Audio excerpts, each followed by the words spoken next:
Certaines séries ne cherchent pas à plaire à tout le monde. Elles s'imposent brutales, frontales, dérangeantes, et changent le paysage télévisuel à jamais. Des séries comme Oz, qui a ouvert la voie à une nouvelle forme de narration carcérale sans compromis, ou The Wire, chronique magistrale d'un système américain en décomposition. Des séries comme Breaking Bad, qui a bouleversé l'archétype du héros moral, ou Sons of Anarchy, qui a assumé jusqu'au bout sa fascination pour l'anti-héros sans excuse. Aujourd'hui, on va parler d'une série qui a ouvert la voie à toutes celles-là. Une série qui a bousculé les codes de la fiction télé avant même qu'on parle de Peak TV, et qui a placé la barre très haut dès son pilote, avec une audace rare et un refus total du manichéisme. Aujourd'hui, on va parler de The Shield. Bienvenue sur Verdict en série.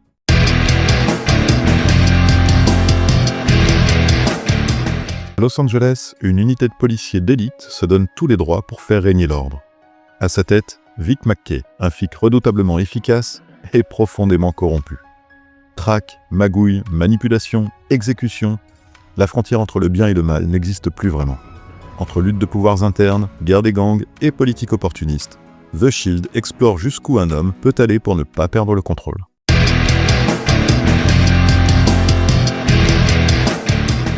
The Shield est une série américaine mêlant drame et policier créée en 2002 par Shawn Ryan. Elle se compose de 7 saisons pour un total de 88 épisodes, avec un format d'environ 50 minutes par épisode. Shawn Ryan, alors inconnu du grand public, était avant tout un scénariste sur plusieurs séries comme Nash Bridges ou Angel. Mais avec The Shield, il signe une œuvre coup de poing, inspirée par la vraie histoire d'un scandale de corruption au sein du LAPD, le Rampart Scandal. Une envie claire, montrer ce que la télévision évitait jusque-là, la violence systémique, les zones grises et la brutalité de la vraie guerre contre le crime.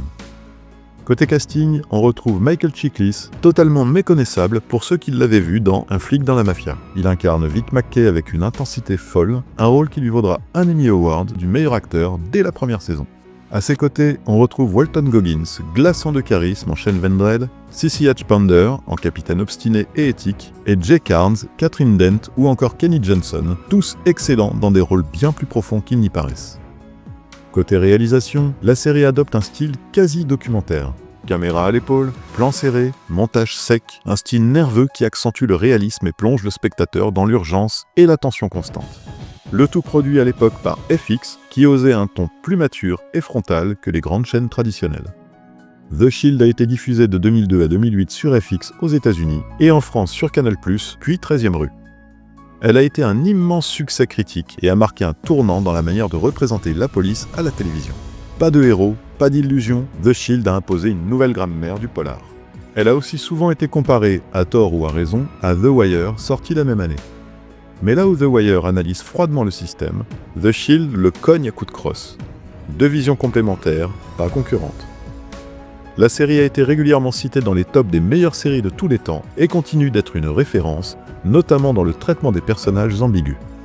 Aujourd'hui, elle est disponible en intégralité sur Canal+ Série.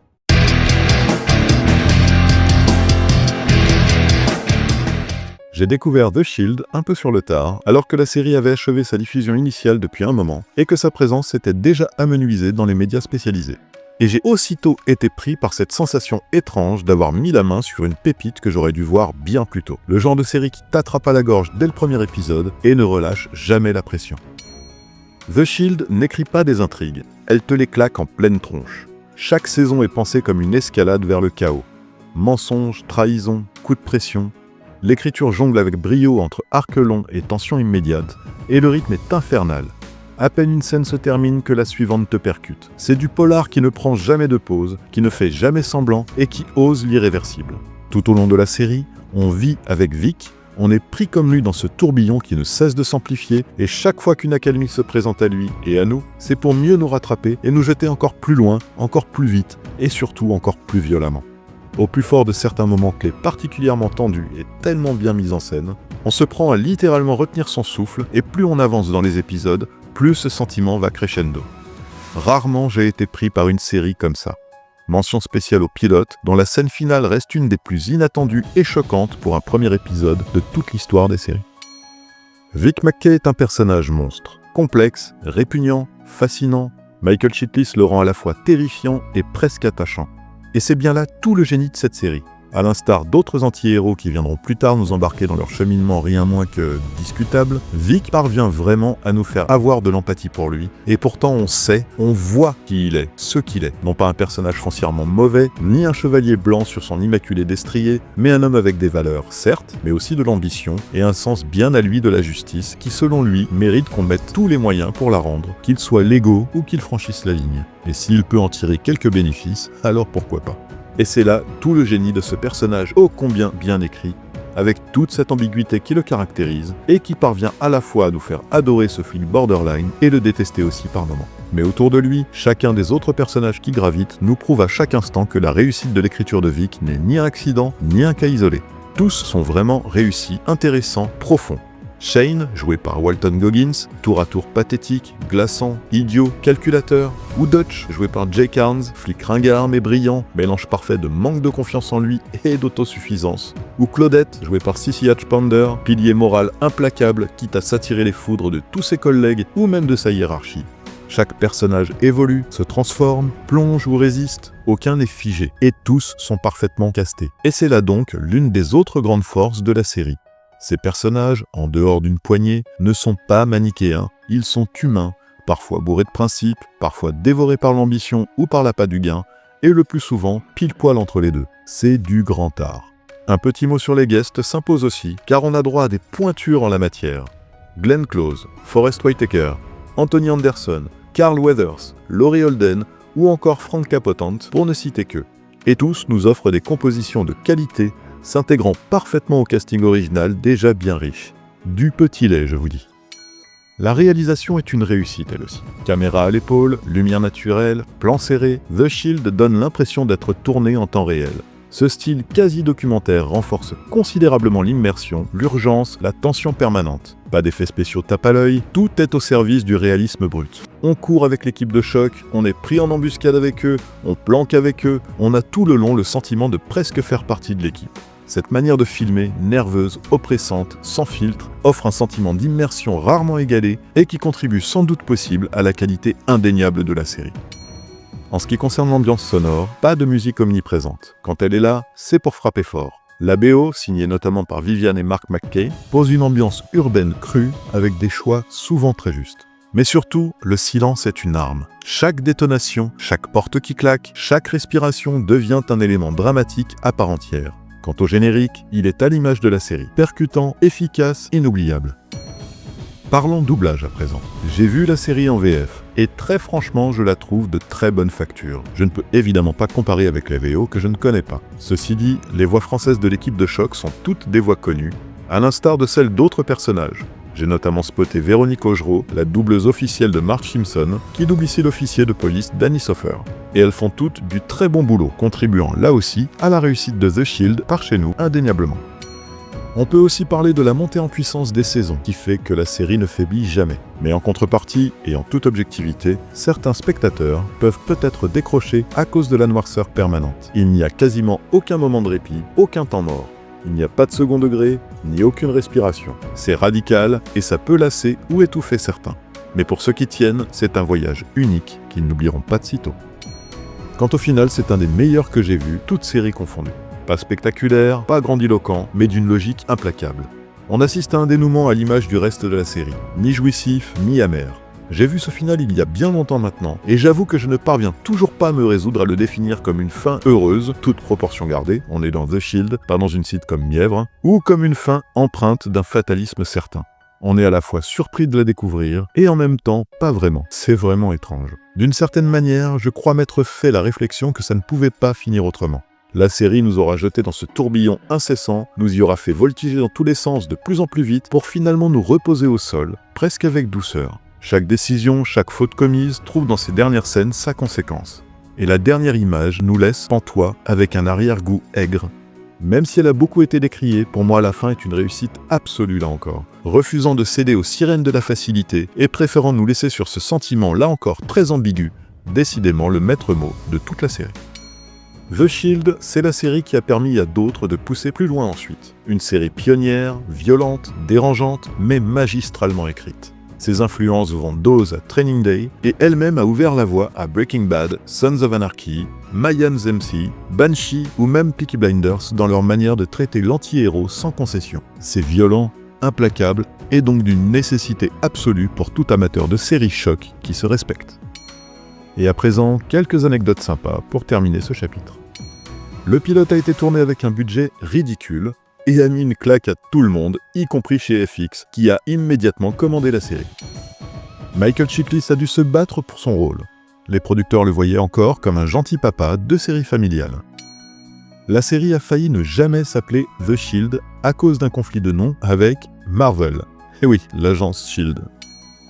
Walton Goggins a improvisé plusieurs de ses scènes les plus intenses. L'acteur s'est totalement investi dans la folie de son personnage. Sean Ryan a écrit le dernier épisode des années avant la fin, convaincu que Vic devait finir d'une façon très précise, ce qui rend l'ensemble encore plus cohérent et qui explique aussi probablement pourquoi cette fin semble d'une telle évidence lorsqu'on la découvre.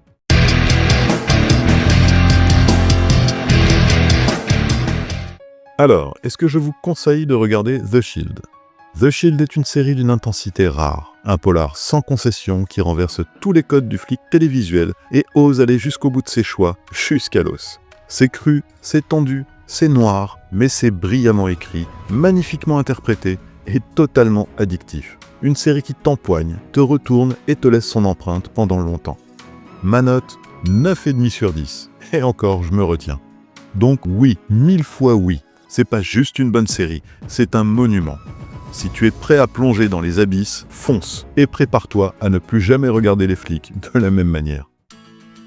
Merci infiniment d'avoir suivi ce nouvel épisode sur The Shield. Si vous avez vu la série, n'hésitez pas à me dire ce que vous en avez pensé en commentaire, sans spoiler comme toujours. Pour soutenir mon travail, vous pouvez lâcher un petit like, vous abonner à la chaîne si ce n'est pas déjà fait, et aller faire un tour sur mes autres épisodes si vous cherchez une série à découvrir ou à redécouvrir. Et la chaîne YouTube dont j'ai choisi de vous parler cette semaine, c'est Albi the Bees. Albi the Bees est une série d'humour absurde créée par Pierre Grenier et Marc Cluchier. Elle est centrée sur Albi, un passionné de loisirs créatifs borgne, roux et balafré, que ne renierait pas un certain Albator pour ceux qui n'avaient pas la ref. Albi partage ses passe-temps et ses secrets à travers des vidéos de loisirs créatifs maladroits, mais systématiquement hilarants et pleins de double sens. Franchement, pour ceux qui aiment se marrer sans se prendre la tête, essayez, vous kifferez. Lien en description comme toujours. Pour le prochain épisode, on quitte les rues poisseuses de Los Angeles et les magouilles de l'équipe de choc pour embarquer sur un paquebot brumeux en route vers le Nouveau Monde. Mais rien ne va se passer comme prévu. Des visions, des passagers disparus, des symboles cryptiques. Je vous donne donc rendez-vous comme d'hab vendredi prochain à 19h pour en savoir plus. Et je vous rappelle l'arrivée imminente de mon nouveau format dès mardi prochain à 19h. Désormais, chaque mardi, je vous proposerai un contenu additionnel au verdict de la semaine. En fonction des séries que je traite et des possibilités qu'elles offrent, ce nouveau format pourra être décliné sous deux formes. Soit l'émission Pièce à conviction, qui me permettra de faire un focus sur une œuvre tirée de la série en question, ou dont est tirée la série, histoire d'aller plus loin. Soit l'émission Verdict croisé, dans laquelle je vous proposerai 5 séries sur un thème commun auquel appartient aussi la série concernée. Rendez-vous donc dès mardi prochain à 19h pour le premier épisode de Pièce à conviction, dans lequel je vous parlerai du jeu vidéo The Shield, paru en 2007 sur PS2. Soyez nombreux. Et d'ici là, prenez soin de vous, et surtout, regardez des séries. Et comme d'hab, je vous laisse avec la bande-annonce de The Shield, histoire de prolonger le plaisir, et de vous donner peut-être l'envie de plonger ou de replonger dans cette série culte. I'm a different kind of cop.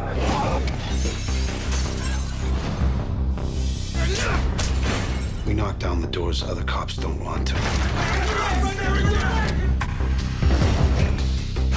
Taking fire from every scumbag in town. They didn't earn it. I don't feel bad about taking it. All about bringing force down on the street. Why don't y'all take a look at what you got going on under your own roof? I never put the money above us. How long you think that's gonna last? I don't want Vic in our lives anymore. You're investigating me? Vic Mackey beats suspects. He deals drugs. And that's just all in one day. I wonder what he's gonna do tomorrow. Everybody down!